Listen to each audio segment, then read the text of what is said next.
Alright guys, we are going to continue to talk about videos that y'all want us to talk about, and today's video we are going to talk about veteran players to target that are at a value at their current ADP.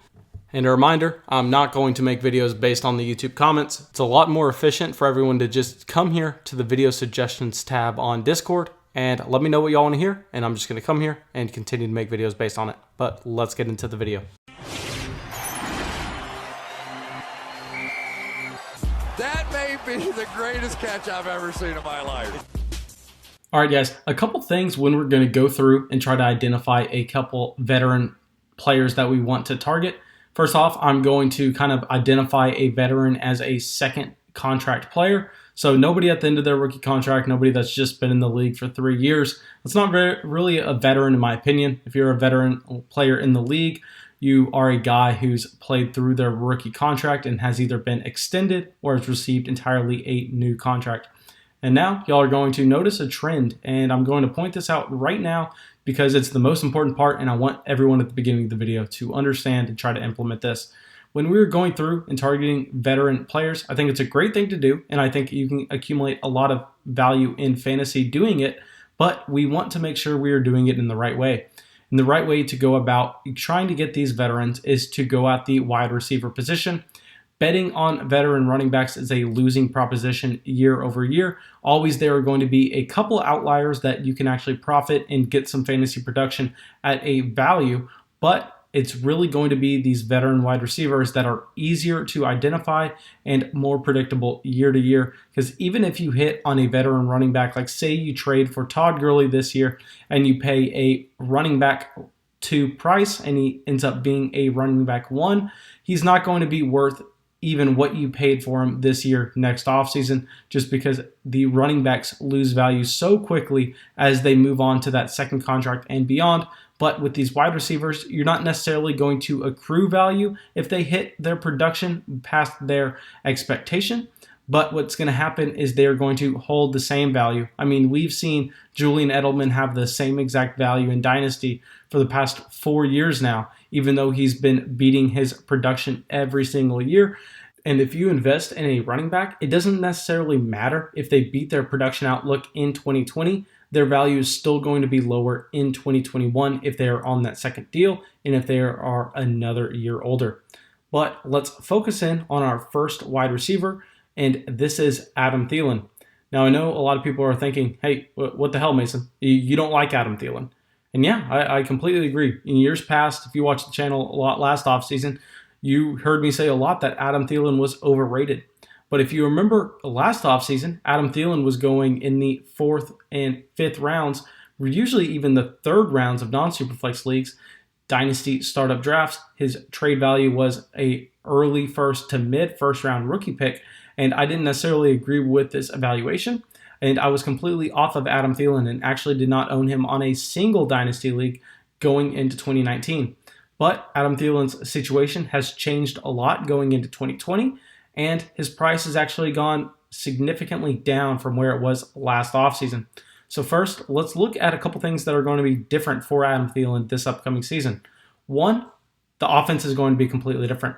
They're going to throw the ball more. They were the league's leading rushing team in terms of rush to pass ratio in 2019. And with the coaching change, there's no way that is going to hold constant going into 2020. This is still going to be a team that wants to rush the ball, but they're just not going to be able to do it as much as they did in 2019. Going into 2020, it would just be pretty much statistically impossible for them to repeat that. So we can expect the Minnesota Vikings to, 1, throw the ball more, which obviously is a good thing for Adam Thielen, and 2, Stefon Diggs, the team's #1 wide receiver by a lot of analysts last offseason, is actually off the team now. Breaking news, I don't know if you've heard. And they've replaced him with, yes, one of my favorite rookies in the 2020 class. But at the same time, we're buying Adam Thielen, and we're buying his 2020 production. We're buying a veteran that is going to be able to produce and going to help us in 2020. And we know that these rookie wide receivers aren't necessarily impact players their first season. So Justin Jefferson, yes, he is going to be a good long-term replacement for Stefon Diggs, but in 2020 and 2021, Stefon Diggs would have been a significant threat to Adam Thielen's targets compared to Justin Jefferson. But let's talk about what Adam Thielen has done in recent years and try to identify why his value is too low at his current market price. So in 2019, Adam Thielen in points per game finished as the wide receiver 46. Now I know y'all are thinking, oh, gross, this is horrible. But we have to remember that Adam Thielen dealt with significant injuries down the stretch in 2019. And if we look at him before his injuries, he was actually the wide receiver 14 in points per game weeks 1 through 6. Now, this is really significant because if he's finishing as a high-end wide receiver 2, low-end wide receiver 1, in a run-heavy offense with Stephon Diggs taking some targets, what can we expect with all that gone? What if this offense is a little more pass-happy? What if Stephon Diggs is completely out of the offense and is only replaced by a rookie? Now, I know a lot of people are saying, hey, but 6 weeks is not a large enough sample. We can't look at Adam Thielen's 6-week stretch in 2019 to carry over to 2020. So I know we have to zoom out a little bit more because it's kind of unfair to just go there and talk about that 2019 6-week stretch. And let's look at the season before. Let's look at 2018 and where Adam Thielen finished. And if y'all remember, to start the 2018 season, Adam Thielen was a monster. He was the Michael Thomas of 2019 in the first half of 2018. And then he really tailed off near the end of 2018. And this is why I was saying that I was completely off of Adam Thielen in 2019, because I didn't believe that he was that overall wide receiver 1 that we saw at the beginning of 2018. But nonetheless, overall in 2018, Adam Thielen was actually the wide receiver 5 in points per game. So I think if we look at these 2 years and we look at the situation going into 2020, it's very easy to see a 30-year-old Adam Thielen being a high-end wide receiver 2 in Minnesota. Now, I think that if you project him to be a high-end wide receiver 2 and he hits that mark, then in 2021, yes, his value will be a little lower than where it is this offseason. But say Adam Thielen goes out and he actually puts up a wide receiver 1 season, which is completely possible, I think his value stays the same. And that's what we want to identify with these veteran players. We want to try to get a guy that we are going to be able to cash in on his production for essentially free. We're going to be able to cash in on Adam Thielen's low-end wide receiver 1 season, high-end wide receiver 2 season in 2020, and then possibly trade him for the same exact price, not losing any value and just gaining a lot of free production in 2020. But let's talk about what his exact price is right now and why I think it's a great buy point for Adam Thielen. So I've been tracking all of the Flock Dynasty startup drafts this offseason. If you're not in a Flock league, they're extremely fun. We have the Flock 9 going on right now, starting up the Flock 10 in a couple weeks. Shoot me a DM on Discord if you want in. Shoot me a DM on Twitter. And yeah, but let's talk about where he's been going in these real leagues. I love to look at these leagues because they are real leagues. They're not mock drafts. They're not mock draft ADP, which is completely useless in some cases. These are guys who are actually going out there and putting money in to play in a dynasty league. So they have money on the line, and let's see where they are valuing Adam Thielen. So in the 6 drafts so far that Adam Thielen has been selected in this offseason, he has gone at the 605, the 612, the 802, the 706, the 701, and the 904. Now, what is significant about this is that he's actually going significantly later after the NFL draft, after the addition of Justin Jefferson, than he was before. Because when he was being selected in the 6th round before Justin Jefferson, he was looking like he was going to be the only show in town in Minnesota, but now people are scared of him. I actually selected Adam Thielen, my first share ever. Y'all know I'm in a ton of dynasty leagues, and I've never owned him before this, at selecting him at the 904. In the middle of the 9th round, I thought this was fantastic value for Adam Thielen. This was actually as the wide receiver 37, behind guys like Michael Gallup, who could possibly be the wide receiver 3 in Dallas this season. Jarvis Landry, who could be the 3rd target on a Cleveland Browns offense that's not going to want to throw the ball much, and he's going to be essentially the Adam Thielen of Cleveland last season with better targets around him.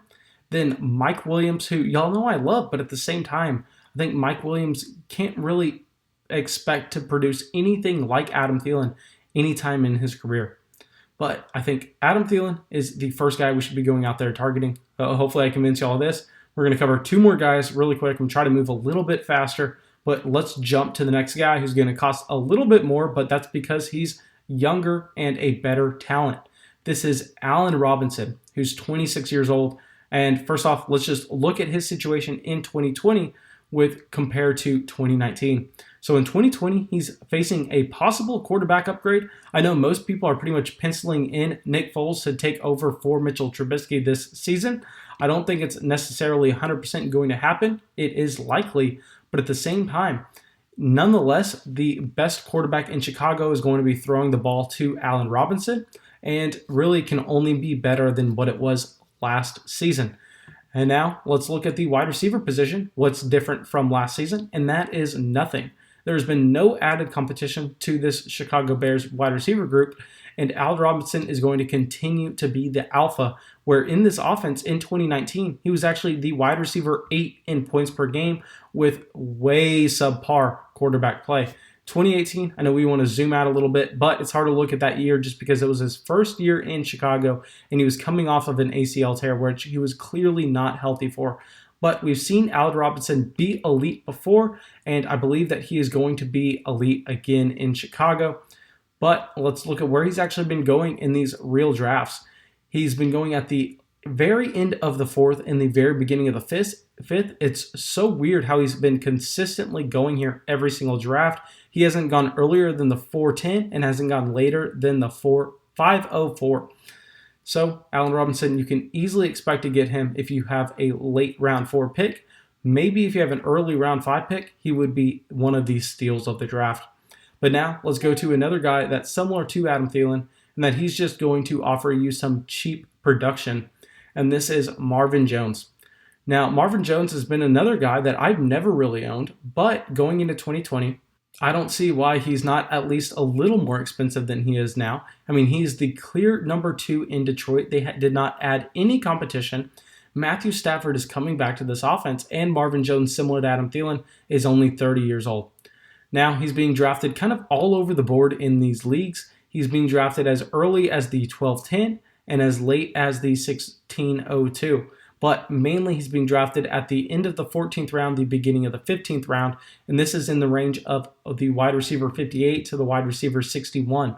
So you're drafting Marvin Jones to be your wide receiver 5, and in some cases, your wide receiver 6. So this is crazy if you look at Marvin Jones in 2019, where he was actually the wide receiver 20 in points per game, and in 2018, he was the wide receiver 29 in points per game.